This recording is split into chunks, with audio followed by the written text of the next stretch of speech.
ter uma vida de sair todos os dias, sexta, sábado, domingo. E, querendo ou não, o trago atrapalha muito o gás, né? Qualquer exercício físico. Me afastou muito do jiu-jitsu também. Salve, salve, galera! Estamos aqui na Checkmate para gravar mais um episódio do Papo do Tatame. E hoje é um convidado especial. É um amigo de longa data. Foi ele que me apresentou o jiu-jitsu, veio me visitar aqui em Osório. E aí hoje vamos gravar esse episódio com ele. Chega aí, Filipinho!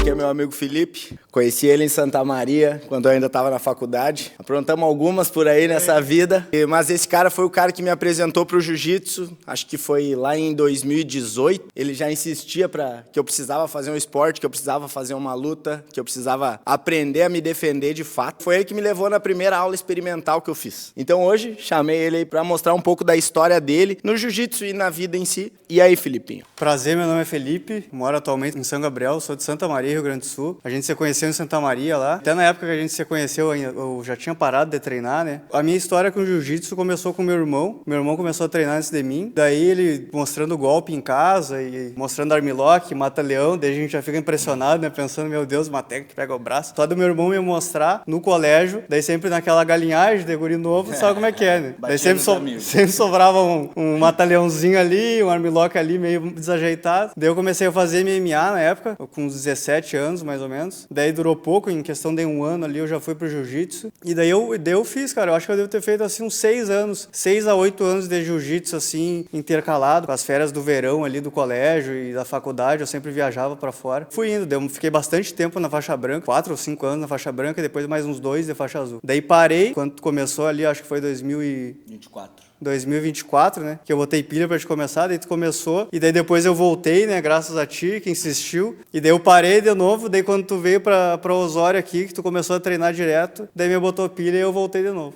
Demorou muito tempo pra mim passar de faixa justamente por causa nesse período de férias ali, que era o período de graduação final, né? Tipo, as trocas de faixa, quando ganhava um grau e coisa. Então, dali, por exemplo, em dezembro ali, eu já ia pra fora, que era, por exemplo, sempre no final do ano a graduação, e nunca pegava grau, nunca pegava nada. Daí no meio do ano parava também. Então, se tu somasse ali, por exemplo, nos 12 meses ali, eu fiquei 9 meses treinando, 8 meses treinando. E demorou um pouco. E daí também, quando eu já estava mais avançado na faixa branca, quando eu tinha ali uns 3, 4 graus na faixa branca, foi uma época que eu estava competindo mais também. Daí tinha muito aquilo também do meu professor, que era o Jean na época, foi um baita professor também. Queria que eu ficasse na faixa branca para tentar pegar mais uns campeonatos, sabe? Já estava com 4 graus. E daí eu estava nessa, daí ele me passou de faixa no fim. Acabei pegando a faixa azul. E daí depois da faixa azul eu treinei pouco tempo, assim, não cheguei a competir na faixa azul ainda, mas pretendo competir. Ter uma vida de sair todos os dias, sexta, sábado, domingo, e treinar normal, né? Querendo ou não, o trago, mesmo a gente quando é novo, a gente atrapalha muito o gás, né? Ou qualquer exercício físico. Daí isso me afastou muito do jiu-jitsu também, que foi em questão ali de 2018 até final da pandemia ali. Que foi bem quando tu me incentivou a começar. É. Tu tava parado, né? Tava parado. Tanto que tu foi fazer. Daí eu acho que eu não me lembro como é que foi direito a nossa conversa, mas acho que tu falou alguma coisa que tu queria fazer alguma luta, né? Na real o negócio começou uma vez, nós tava numa praça de noite, e aí tu e o Arthur começaram a... Eu e o Arthur, né? Sempre o Arthur saía na mão, né? O Arthur era aquele que queria provar se o jiu-jitsu funcionava. Ele não sabia lutar nada, mas ele queria provar. Ele tinha o ímpeto. É. E daí a gente sempre, em seguida, a gente saía assim na galinhagem, assim, eu sempre pegava ele, finalizava ele, né? E ele era um pouco mais forte também, ele era um pouco mais pesado. É o que eu digo, né, cara? O cara que sabe o jiu-jitsu, ele pode pesar 60 quilos. Se tiver um cara de 100 quilos, no mano a mano, né? O cara tiver uma faca ou tiver mais gente, não. Mas num contra um, o jiu-jitsu pegar um cara de 60 quilos que ele saiba um pouco e um de 100, se o de 100 não der uma bordoada nele, não apagar ele, a chance do menor vencer é sempre muito maior. Porque o jiu-jitsu ele é anti-intuitivo, né? A defesa do pessoal que não entende jiu-jitsu, ela tende o quê? A empurrar com o braço, virar as costas. Então, entregar um braço, entregar o pescoço. Você coloca numa posição ruim ali, que é uma posição que, de uma vida ou morte, por exemplo, te salvaria, né? Pegar um mata-leão, ou tu pegar um braço, quebrar um braço do cara ali numa autodefesa, com certeza. E daí da autoconfiança, com certeza, cara. A autoconfiança, quando tu faz jiu-jitsu, é outra. Tu olha para um cara na rua, claro que tu não vai, que ninguém caça confusão na rua, mas tu sabe que tu se sente melhor. Até para proteger tua família, tua mãe ou tua namorada, tu tem uma autoconfiança de que num contra um ali tu seguraria um pouco. E sem falar em todo o benefício físico do jiu-jitsu, né? Todo o gás de luta, toda a situação também de tu por exemplo, conseguir abraçar um cara e o cara se debatendo. Enfim, toda a situação que no tatame o cara passa, o cara vai passar na rua. E, cara, agora que nós estamos falando um pouco da questão psicológica que o jiu-jitsu agrega nas nossas vidas, uma pergunta. Cara, eu sei os problemas que tu enfrenta no teu dia a dia, pessoais, profissionais, enfim, os problemas que a vida colocou no teu colo e que tu tá destrinchando tudo e tu tá fazendo isso com maestria, né? Eu sempre te falei isso, que inclusive eu admiro essa resistência, essa resiliência que tu tem frente aos problemas que a vida te colocou no colo. Cara, um pouco dessa resiliência e dessa tua atitude frente aos problemas que a vida te impôs. Tu acha que o jiu-jitsu influencia nessa questão? Cara, eu acho que influencia muito. Por exemplo, assim, ó, na época que eu não treinava jiu-jitsu, quando eu era mais novo, eu tinha uma autoconfiança muito grande.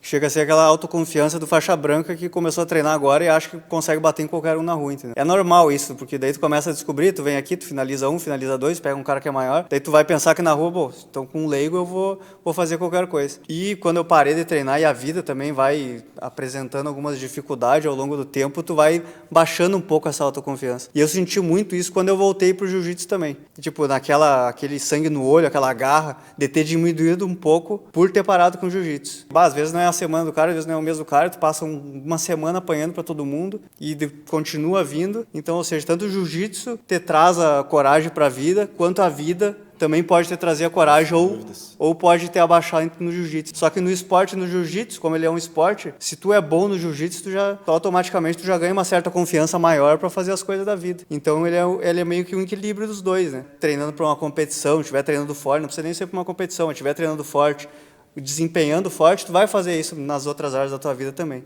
Então essa confiança é mútua, né? Cara, a maior parte das desistências no jiu-jitsu acontecem na faixa azul. Por que tu acha que acontece isso? Na tua visão, o que as pessoas precisam fazer para que não desistam na faixa azul? Também concordo com isso, não sei se é um dado, mas provavelmente seja, de todo mundo parar na faixa azul. Cara, eu acho que assim, ó, cada degrau é um degrau, o grau na faixa branca, 2 graus na faixa branca é um degrau, só que a mudança de cor de faixa parece que é um degrau maior, né? Daí quando tu sobe o primeiro degrau da faixa azul, tu chegou no nível novo, entendeu? Então provavelmente tu vai ser o pior da faixa, vai ser o pior faixa azul que tem, não necessariamente, né, mas tu chegou no nível novo, então tu chegou embaixo do nível, tu não chegou no alto nível. Que isso que é uma coisa que as pessoas desistem muito também, porque depois tu pensa, pô, tem toda a faixa azul ainda pra enfrentar, cheguei na faixa azul, mas eu tenho que enfrentar toda a faixa azul pra chegar numa roxa. Depois toda a roxa pra chegar numa marrom, toda marrom pra chegar numa preta.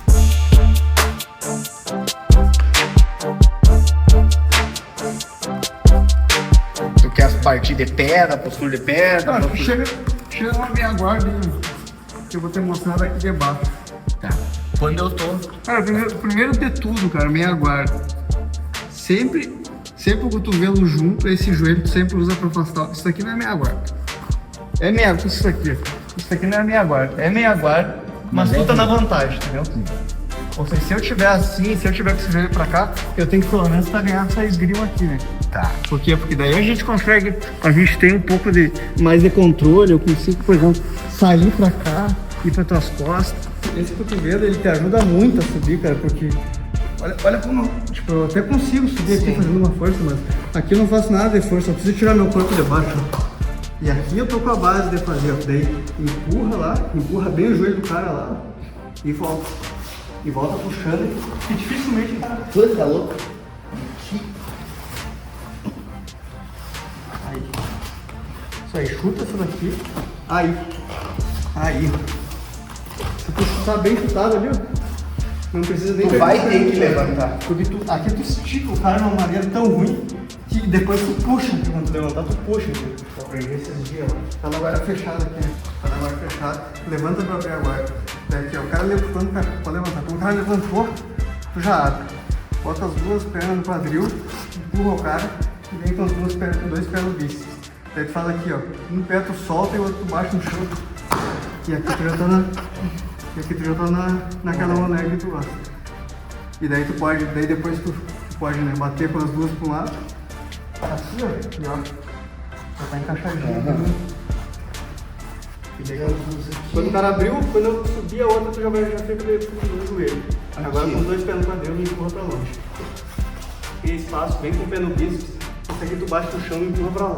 Pra lá. Me puxa pra lá com o pé. Isso aí. Faz eu caminhar e abraço. Isso Isso aí. Essa daqui tu empurra meu joelho um pouco com essa perna e vai lá com a mão na calça agora. Aqui? Pra caso o cara não... Isso aí.